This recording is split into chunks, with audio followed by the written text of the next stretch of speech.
ओमेकं परमं ब्रह्म ओमेकं शरणं मम सर्वेषां मिलनं तस्मै ओंकाराय नमो नमः। সুবিস্তৃত বিশ্ব ব্রহ্মাণ্ড যেখানে এক হয়ে আছে সেই পরম ঐক্যের মহাপ্রতীক পবিত্র ওঙ্কারে ওম শ্রী গুরবে নমঃ। ওম শ্রী গুরবে নমঃ। ওম শ্রী সনাতন ধর্মের মহত্তম সম্পদ পবিত্র ওঙ্কারকে যিনি সকলের হাতে তুলে দিয়েছেন, সেই অসাম্প্রদায়িকতার প্রমূর্ত বিগ্রহ চরিত্র গঠন আন্দোলনের স্রষ্টা পরম পূজ্যপাদ গুরুদেব অখণ্ড মণ্ডলেশ্বর শ্রী শ্রীমৎ স্বামী স্বরূপানন্দ পরমহংসদেবের আতুল চরণে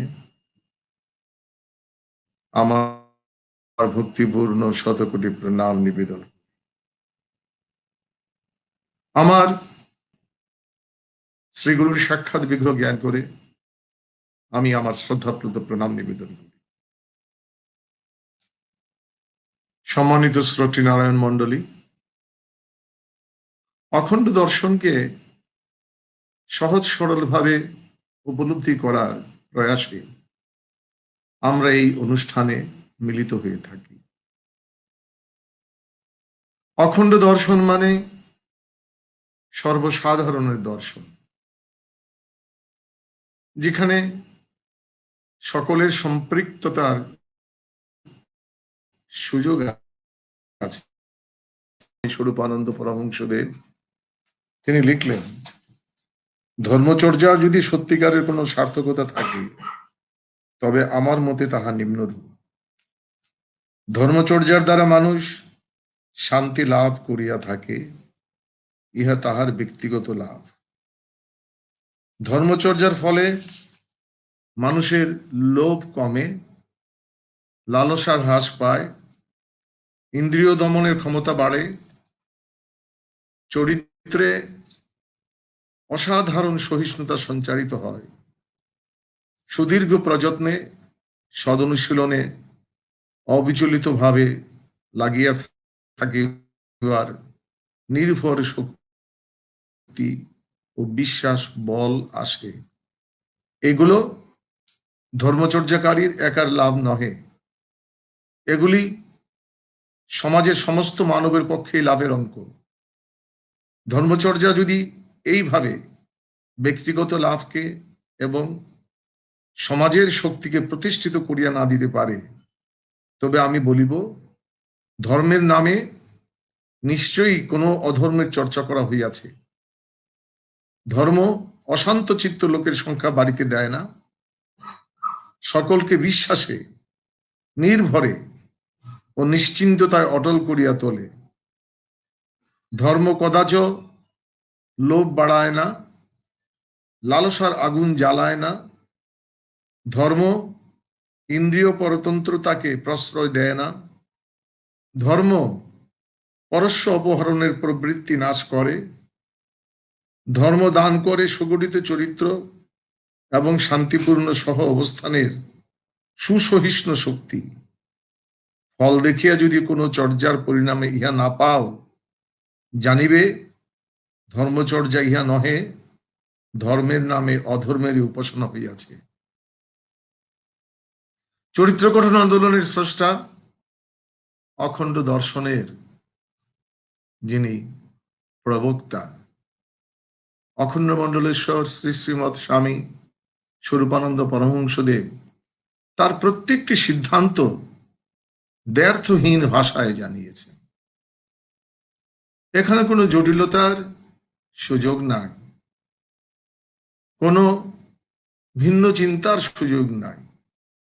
সুস্পষ্টভাবেই তিনি ধর্মের উপরে মানুষের অধিকার এবং মানুষের উপরে ধর্মের প্রভাব সম্পর্কে এখানে আমাদেরকে বললেন। আমরা শান্তি লাভের মানুষে ধর্মচর্চা করি। শান্তি শুধু একার নয়, সকলের জন্য শান্তি। এই জন্য যে সাকল্য চিন্তা, এই সাকল্য চিন্তা আমাদের ঋষিরা সারাটি জীবন স্বপ্ন দেখেছেন, যার জন্যে তারা প্রার্থনা করেছিলেন, সর্বেষাং মঙ্গলাং ভুয়াৎ, সকলের মঙ্গল হোক। আর সেই মঙ্গল চিন্তাকে আমাদের জীবনের একটি আবশ্যিক বিষয় হিসেবে অনুশীলনের জন্য পরম পূজ্যপাদ অখণ্ড মণ্ডলেশ্বর আমাদের সাধন ক্ষেত্রে জগন্মঙ্গল সংকল্পকে বাধ্যকর করেছে। যারা অখণ্ড দর্শন অনুশীলন করেন তারা তাদের সাধন শুরু করেন এই জগন্মঙ্গল সংকল্পের মাধ্যমে, এবং এই জগতের এই কল্যাণ চিন্তা, কল্যাণ ভাবনা, কল্যাণ শক্তি বিভিন্ন কিছুর দ্বারা প্রভাবিত হয়। মানুষের লোভ, লালসা, ইন্দ্রিয় দমনের ক্ষমতা, চরিত্রের সহিষ্ণুতা, সদ অনুশীলনে অবিচলিত লগ্ন থাকার শক্তি এবং বিশ্বাস, এগুলো সৎ আদর্শ অনুশীলনের মৌলিক বিষয়। সুতরাং আমরা যারা এই অখণ্ড দর্শনের প্রতি শ্রদ্ধাশীল, আমাদেরকে বারবার আত্মপরীক্ষা করে দেখতে হবে যে আমরা এগুচ্ছি না এক জায়গায় দাঁড়িয়ে আছি, না পিছিয়ে যাচ্ছি। অনেক আড়ম্বর সাফল্যের প্রমাণ নয়, সাফল্যের প্রমাণ অন্তরের প্রশান্তি, সাফল্যের প্রমাণ মানুষের লোভ, লালসা, ইন্দ্রিয় দমনের ক্ষমতা, চরিত্রের সহিষ্ণুতা এবং সদনুশীলনে অবচলিত ভাবে লগ্নতা এবং বিশ্বাস এর উপরই নির্ভর করে।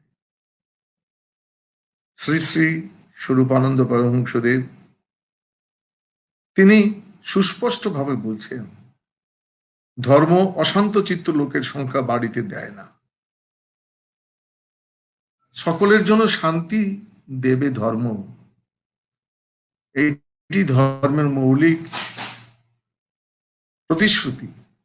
সেখানে মানুষের চিত্তে অশান্তি সৃষ্টি এবং বিশ্বাস নির্ভর এবং নিশ্চিন্ততায় মানুষকে দোদুল্যমান ধর্ম কখনো করে না। ধর্ম কখনো মানুষের লোভ বাড়ায় না, লালসার আগুন জ্বালায় না। ধর্ম ইন্দ্রিয় পরতন্ত্রতাকে প্রশ্রয় দেয় না। ধর্ম পরস্য অপহরণের প্রবৃত্তি নাশ করে। এই যে বিষয়গুলো,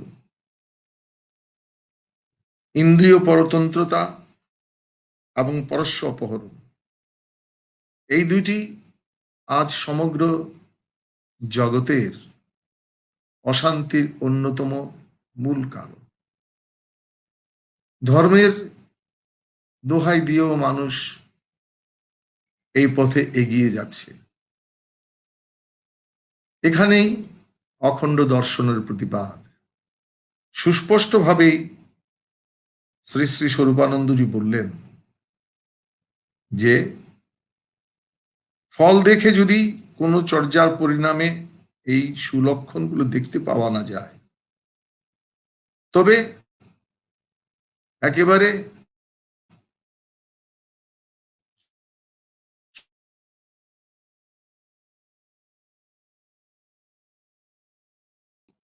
এটা এই বিষয়গুলো অত্যন্ত সুস্পষ্টভাবে অখণ্ড দর্শনের প্রবক্তা পরম পূজ্যপাদ অখণ্ড মণ্ডলেশ্বর শ্রী শ্রীমৎ স্বামী স্বরূপানন্দ পরমহংসদেব তুলে ধরেছেন। এবং এই যে অখণ্ড দর্শনের মূল অনুষ্ঠান, যেখানে আনুষ্ঠানিকভাবে অখণ্ড দর্শনকে অনুশীলন করার সুযোগ আমরা পাই, সেই সমবেত উপাসনায় প্রত্যেকটি বিষয়কে তিনি সুনির্দিষ্ট এবং সুনির্ধারিত করে রেখেছেন। এখানে আলোচনা প্রত্যালোচনার দ্বারা নবসংযোজনের, পরিবর্তন বা পরিবর্ধনের কোনো সুযোগ নাই। অত্যন্ত স্থায়ীভাবে এই অনুষ্ঠানটি অনুশীলনের তিনি আমাদেরকে নির্দেশ প্রদান করে গেছেন। এবং বিশ্বাস, নিষ্ঠা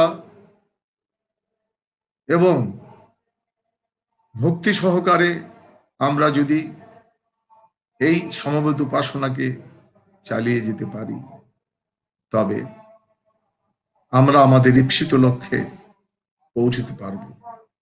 মনে রাখতে হবে, আমাদের লক্ষ্য জগতে অশান্ত চিত্তের লোক ক্রমাগতভাবে কমিয়ে আনা, সকলকে বিশ্বাসে, নির্ভরে ও নিশ্চিন্ততায় অটল করিয়া তোলা। আমাদের লক্ষ্য মানুষের লোভ কমানো, লালসার আগুন কমিয়ে আনা,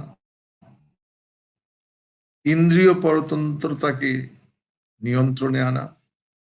ধর্ম আমরা অনুশীলন করব পরস্য অপহরণ প্রবৃত্তিকে নিয়ন্ত্রিত করার জন্য, এবং ধর্ম দ্বারা আমরা সুগঠিত চরিত্রের অধিকারী হব এবং একে অপরের সঙ্গে শান্তিপূর্ণভাবে সহ অবস্থান করব।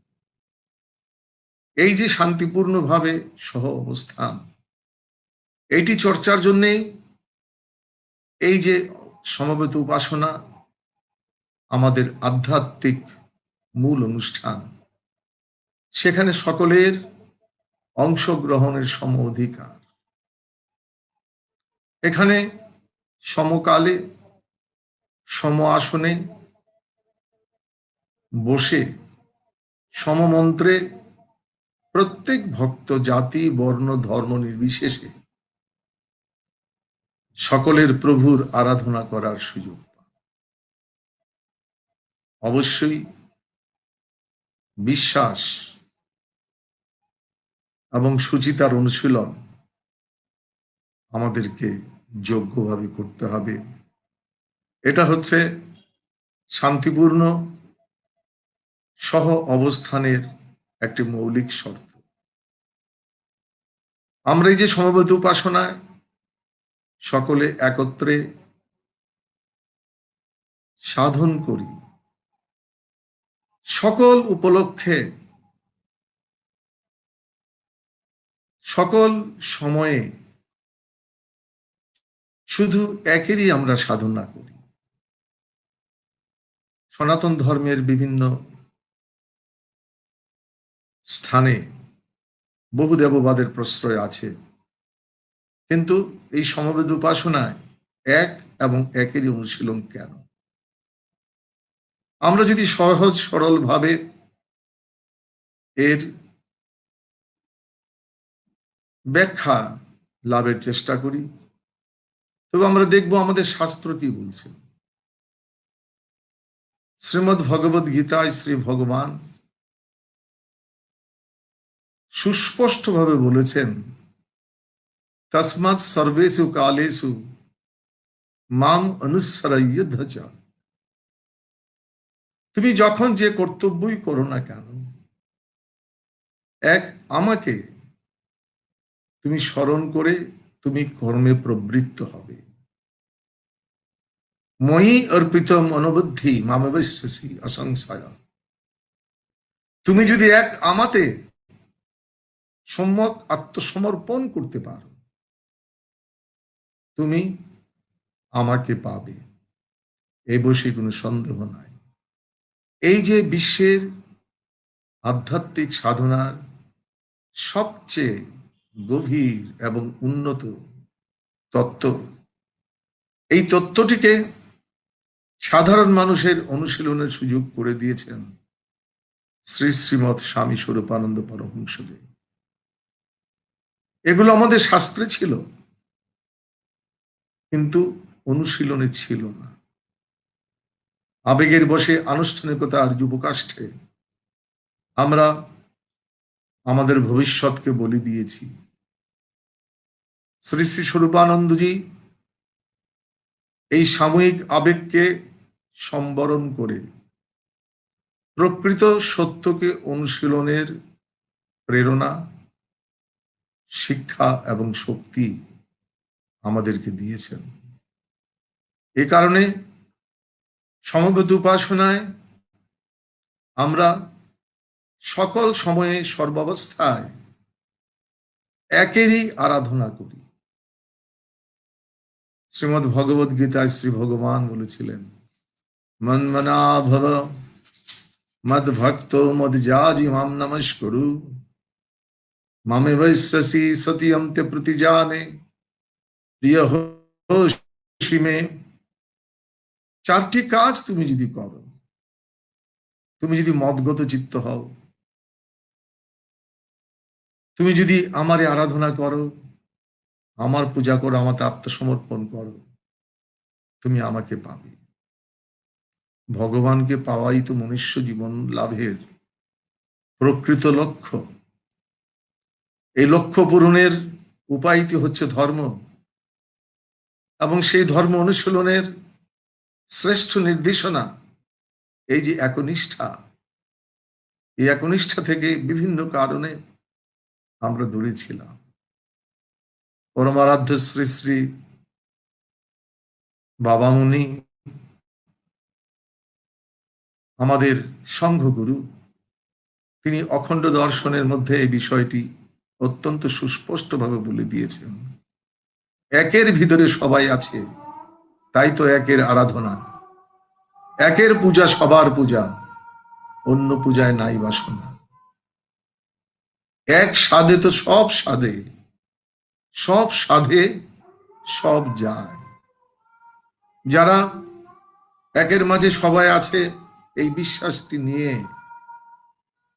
সর্বাম খলিদাম ব্রহ্ম তজ্জল্লানীতি, সবকিছুর ভিতরেই শ্রী ভগবান আছেন। সর্বম আবৃত্ত তিষ্ঠতি, তার মাঝেই সকলে অবস্থান করেন। এই বিশ্বাসটি নিয়ে যারা একের মাঝে নিজেকে আত্মসমর্পণ করেন, তারা এই একের মধ্যেই সকলকে লাভ করে ধন্য হন। আর বিচ্ছিন্নভাবে নিজের সীমিত শক্তি, সীমিত বুদ্ধি নিয়ে যারা এদিক ওদিক ছোটাছুটি করে, তারা শুধু ঘুরেই মরে। দন্দ্রম্যমানা পর্যন্ত মূঢ়া, এরা শুধু বিভিন্ন প্রথার ফাঁদে, আনুষ্ঠানিকতার ফাঁদে ঘুরে মরে, কিন্তু কিছুই লাভ করে না। এজন্যই অখণ্ড দর্শনের যে মুখ্য অনুশীলন, সেখানে সর্বাবস্থায় একনিষ্ঠার অনুশীলনটি আমরা সানন্দে করে থাকি, সাগ্রহে করে থাকি এবং পরম ভক্তিতে করে থাকি। আমাদের আরাধ্য ওঙ্কার, এই নিয়ে সনাতনী শাস্ত্রে বিস্তৃত আলোচনা করা হয়েছে। বলা হয়েছে যে ভগবান সর্ববস্তুতে আছে। সর্বশাস্ত্রে সেই একেরই বিভিন্ন ভাবে গুণকীর্তন করা হয়েছে। শ্রীমদ্ ভগবদ গীতায় শ্রী ভগবান সুস্পষ্টভাবে বলেছেন, প্রণব সর্ববেদেষু সর্বশাস্ত্রে আমি প্রণব। এই প্রণবের বহু বহু ব্যাখ্যা আমাদের শাস্ত্রে বলা হয়েছে। ওম ইতি ব্রহ্মা, এই ওঙ্কারই হচ্ছেন সর্বগত ব্রহ্ম, তিনি হচ্ছেন সর্বাতীত ব্রহ্ম। ইদং সর্বম, ইনি হচ্ছেন সকল কিছু। যা কিছু পরবর্তী সময়ে আমাদের জ্ঞান গোচর হয়েছে, বিভিন্নভাবে বিভিন্ন সংবাদ আমরা যা কিছু পেয়েছি, ইদম সর্বম, এই ওঙ্কারেরই সব এর মধ্যে আছে।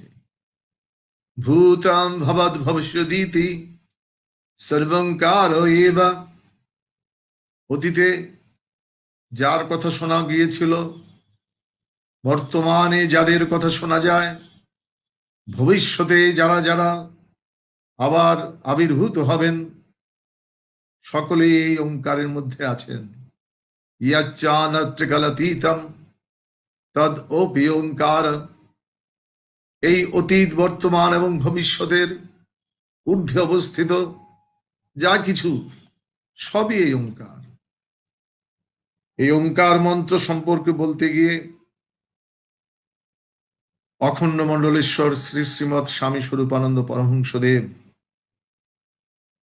তিনি বলছেন কেন এই ওঙ্কার মন্ত্রের সাধনাটি প্রয়োজন। এক পত্র লেখকের পত্রের উত্তরে শ্রী শ্রী বাবামণি লিখিলেন, তুমি ওঙ্কার রূপ মহামন্ত্রে দীক্ষিত হইয়াছ, এজন্য তোমার অন্য কোনো মন্ত্র জপিবার কোনো প্রয়োজন নাই। এক ওম, এই মহানামের ভিতরেই বিশ্বের সমস্ত নাম রহিয়াছে। ইহার ভিতর দিয়াই সর্বমন্ত্রের পৃথক পৃথক রসাস্বাদন, সর্বতন্ত্রের রূপালেখ্য দর্শন, সর্বমতের তত্ত্বানুভব, সর্বালিঙ্গনকারী সত্যের প্রত্যক্ষ স্পর্শ সুখ লাভ সম্ভব। অন্তরের বিশ্বাস নিয়া, গুরুবাক্যে ঐকান্তিক নির্ভর নিয়া, অন্য সর্বপ্রকার আলম্বন হইতে মনের ভর তুলিয়া আনিয়া একান্ত ভাবে প্রণব মন্ত্রেরই শরণাপন্ন হও। দেখিবে তোমার একক আধ্যাত্মিক উন্নতির সঙ্গে সঙ্গে তোমার অজানিতে অপর সর্বসম্প্রদায় ভুক্ত নরনারীদের অন্তরেও কি আশ্চর্য উপায়ে সাম্য, সহিষ্ণুতা ও সততার প্রতিষ্ঠা ঘটিয়া যায়। একটি মাত্র মন্ত্রের ভিতর দিয়া যদি সমগ্র বিশ্বের যাবতীয় মননশীল মানব গোষ্ঠীর ঐক্যবোধ প্রতিষ্ঠিত করিবার কল্পনা কেহ করে, তবে তাহাকে এই প্রণবে আসিয়া আশ্রয় নিতে হইবে। কারণ ইহাই ভূমণ্ডলে একমাত্র মন্ত্র যাহা সর্বতত্ত্ব সম্পর্কে ইতিবাচক এবং সর্বসিদ্ধি সম্পর্কে সহায়ক। ভাগ্যক্রমে যদি ওঙ্কার মন্ত্রে দীক্ষিত হইয়াছ, তবে অন্য সকল বাজে গুজবে কর্ণপাত না করিয়া একনিষ্ঠ মনে ইহারই সাধনা করিয়া যাও, এবং এই সাধনার ফলে কেবল নিজ জনগণ মধ্যেই আপন না থাকিয়া বিশ্ব জনমধ্যে সকলের আত্মার আত্মীয় হও। হিংস্র যোদ্ধাকুল নিয়া এই যে পৃথিবীর মানবীয় সভ্যতার উষাগমন কাল হইতে লুণ্ঠক দস্যুরা অশ্বপৃষ্ঠে ধরিত্রের দূরত্বের অবসান ঘটাইয়া দেশে দেশে যুগে যুগে কেবল নররক্ত রঞ্জিত তরবারির খেলা দেখাইল, এইটাই পৃথিবীর ইতিহাসের শেষ কথা নহে। বিশ্বের সকলে সকলের আপন হইবে, আত্মীয় হইবে, বান্ধব হইবে, পৃষ্ঠপোষক হইবে, সহায়ক হইবে, সেই দৃশ্য আমাদের দেখিবার বাকি আছে। এইটি অখণ্ড দর্শনের অন্যতম মৌলিক বিশ্বাস যে অতীত এবং বর্তমান যতই কলঙ্কিত হোক, একদিন বিশ্বের সকলের আপন হবে, আত্মীয় হবে, বান্ধব হবে, পৃষ্ঠপোষক হবে, সহায়ক হবে। এই যে স্বপ্ন, এই যে সিদ্ধান্ত, এটি অবশ্যই পৃথিবীতে বাস্তবায়িত হবে। অখণ্ড দর্শনে যারা বিশ্বাসী, তারা কঠোরভাবে এই সিদ্ধান্তটি মনে লালন করেন। তার কারণ আমরা দেখেছি, শ্রী শ্রী বাবামণি এখানে বললেন যে ওঙ্কারের স্বর্ণবন্ধ হলে শুধু একক আধ্যাত্মিক উন্নতি নয়, সঙ্গে সঙ্গে অপর সম্প্রদায়ভুক্ত নরনারীদের অন্তরেও আশ্চর্য উপায়ে সাম্য, সহিষ্ণুতা ও সততার প্রতিষ্ঠা ঘটিয়া যায়। ওঙ্কার সাধনা নিবিষ্ট মনে যদি কোনো সাধক করেন, তবে তার সাধনার তরঙ্গ ধীরে ধীরে চারিদিকে বিস্তৃত হয় অপর সম্প্রদায়ভুক্ত সকল ভক্তগণের প্রতি। শুধু এই আগ্রহ নিয়ে যে সকলের মধ্যে ঐক্যবোধ আসবে, সকলের মধ্যে সাম্য আসবে, সহিষ্ণুতা আসবে, সততার প্রতিষ্ঠা হবে। অখণ্ড দর্শন জনমাঝে সাম্য, সহিষ্ণুতা ও সততা প্রতিষ্ঠার দর্শন। অখণ্ড দর্শন বিশ্বের সকলের আপন হবার এবং বিশ্বের সকলকে আপন হবার দর্শন। সকলের আত্মীয় হবার এবং সকলকে আত্মীয় করবার দর্শন। সকলের বন্ধু হবার এবং সকলকে বন্ধু করবার দর্শন। সকলের পৃষ্ঠপোষক এবং সহায়ক হবার দর্শন। এই দর্শনের অনুশীলন আমরা পূর্ণ বিশ্বাস নিয়ে করব। এই হোক আমাদের অঙ্গীকার। শুভ নমস্কার।